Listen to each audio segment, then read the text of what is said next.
Now, finally on the programme, it's time to in a million Milo, who last year took away the gong for Variety's Star of the Year. He joins us in the studio with his dad, Steve. Hi to both of you. Hi. Hello, thank you for coming. Milo, how old are you? I'm 12 years old. So were you 11 or 12? You were 11 years old, and you got the big gong there with Variety, the children's charity, didn't you? How did it feel when you got it? Well, as soon as they announced my name, I was like gobsmacked. I couldn't think of like what I should do because it's obviously never happened, and it was just incredible feeling. Amazing. I mean, the reason we're talking about this today is because I know nominations have opened for next year's awards, haven't they? And people have got from now right through until February. So I suppose it's nice to speak to you as last year's winner to find out sort of what it felt like. And I imagine your family were quite proud. Were you, Steve? Oh, we're immensely proud of Milo every day.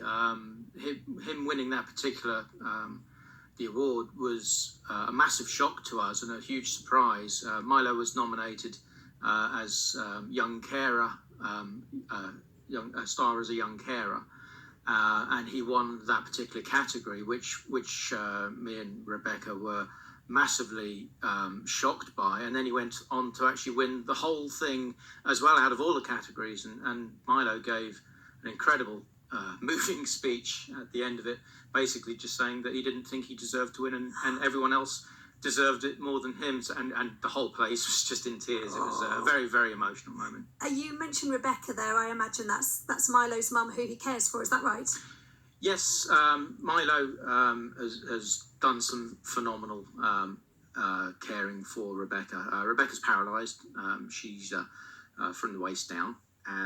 And Milo's only ever known mum to be paralysed.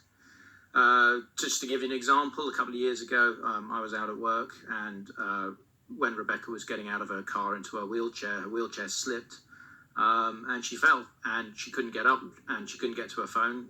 Milo was probably about 9 at the time. Milo, I think. Yeah. Milo was 9 and phoned me. So what did you do then? So she fell out the car, and then what was your next step? She was like in the middle of the car and the floor, so I like put my back on where she was like leaning off of the like towards the floor, and then I called my dad, and then we made sure that she was okay. And what other things might you do for your mum sort of day to day?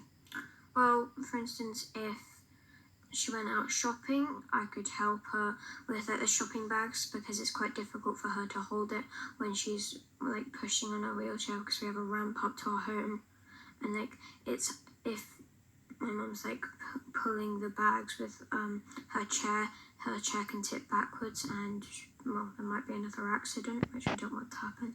So it's an easier way to help her. Why do you really want to make sure you're helping your mum all the time? Well, because I love her, I've known her all my life, and I just want to make sure she's okay every time. You've known her all your life and you love her. I love that, and you should be really, really proud. It sounds like your whole family are. So you had the honour 2018, didn't you? Someone else will this time. And for anyone who's thinking, shall I nominate someone or not, what would you say to them? If you think you know someone who could do something, it doesn't have to be for caring, it could be for any category, you should sign up at any co-ops. There will be sheets for when, if you pay, or you could ask one of the people who work there for a sheet, and you should be able to nominate someone that you think deserves it. Excellent advice. A huge congratulations again. Lots of love to your whole family and to your mum, who I'm sure is listening proudly now. Milo, thank you for joining us. Steve, your dad as well. That's Milo and Steve Bodan there. And if you want to get involved, Co-op big supporters, head to the Co-op, get a sheet. You can also head online, varietyjersey.org.je. That's about it from me, James Hand.